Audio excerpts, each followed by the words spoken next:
Hey, welcome back to the channel. Me and a dog were just out here shed hunting. Thought I'd give you guys some tips and tactics on how to find more sheds. So let's get into it. Number one, find the food. If you know where a corn pile's at, fantastic option. I found a shed just last week right next to a corn pile. In fact, right here, right where I'm standing, right there. There isn't corn there now, but there was. There was a deer shed next to it. Which brings me to number two.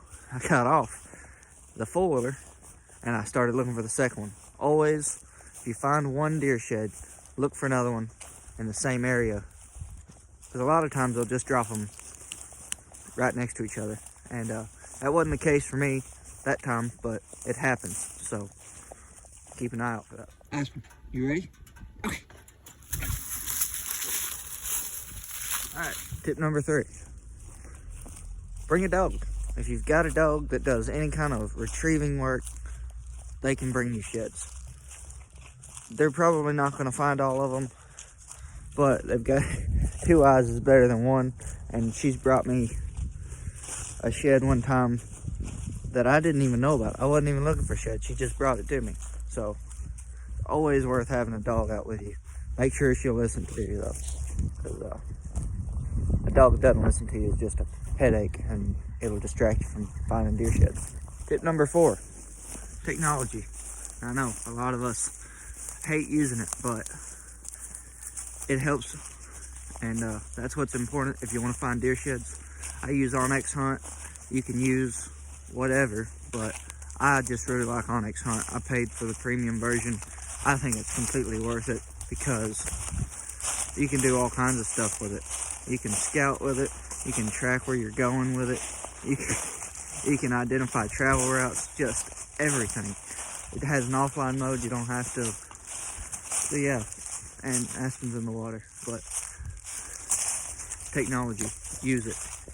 Number five, water. Find water. These animals need to drink. They need to eat. They need to drink. Number one was eating. Number five is water. I found a shed, same field, just right down here, past this pond.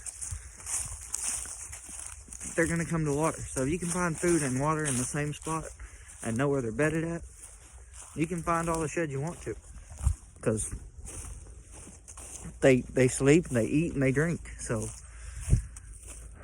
they'll be there. Tip number six, bright sunny day. There's a reason for that. Sticks don't always shine, antlers always shine. They'll glimmer, you can see them, you can just see them easier. Also on rainy days, you can see them easier on rainy days, or days after it's rained, because everything, all this grass will be pushed down flat, the antlers will be up above it. So, yeah, timing. Number eight, travel corridors. These roads like I'm walking right now. I don't know if you can see that. Let's see here. Right there, right through there. It's a little dirt track, I guess is what you'd call it. And it's on the edge of a field. They'll walk the edge of these fields. They'll walk the little roads. If you can find where deer spend time, you can find deer antlers. Anywhere where it transitions, like that right there, goes into the woods. It's back there. It's also back there. So it kind of makes a Y. Look these areas over good, because more deer will be there. More deer that are there, more chances you have of finding a deer antler. Number seven, binoculars. I don't have a pair. I wish I did. I'll be buying a pair very soon. Useful is what they'd be, because sticks a lot of times look like deer antlers, but if you spend all your time just deviating all the time, looking at a bunch of sticks, when you could have just pulled up your binoculars and said, oh, that's a stick, that's not a deer antler. You save a lot more time you could be using to actually walk and find more antlers. Number nine, fence lines. You can find a fence line as the deer jumping over or going under.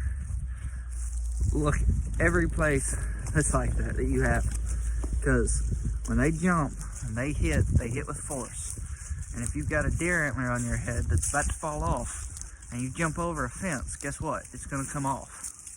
So look in these places. Number 10, trail cameras. Use them. They're a handy piece of technology. Take advantage of it. It'll tell you you've got a buck that's coming in every night or every other night or whatever. And then he comes in with one horn. And you've got another buck. And he just shows up without any antlers. Well, you know they're starting to drop. Or if you just switch seeing deer with antlers, well, you know that they're all on the ground. You need to get out there and find them. But if you get in there too early, you'll run them off. And, well, you won't have any deer antlers because the deer are still carrying them. And if you get in there too late, well, squirrels have done ate all of them. So, trail cameras, use them.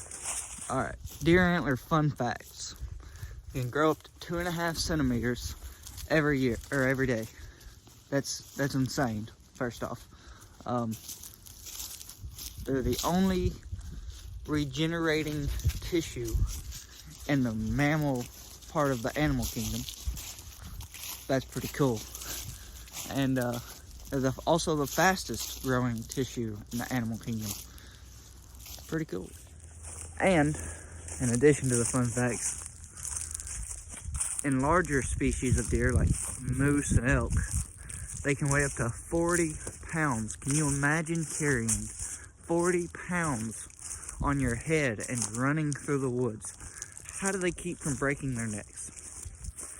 I don't know. The world may never know.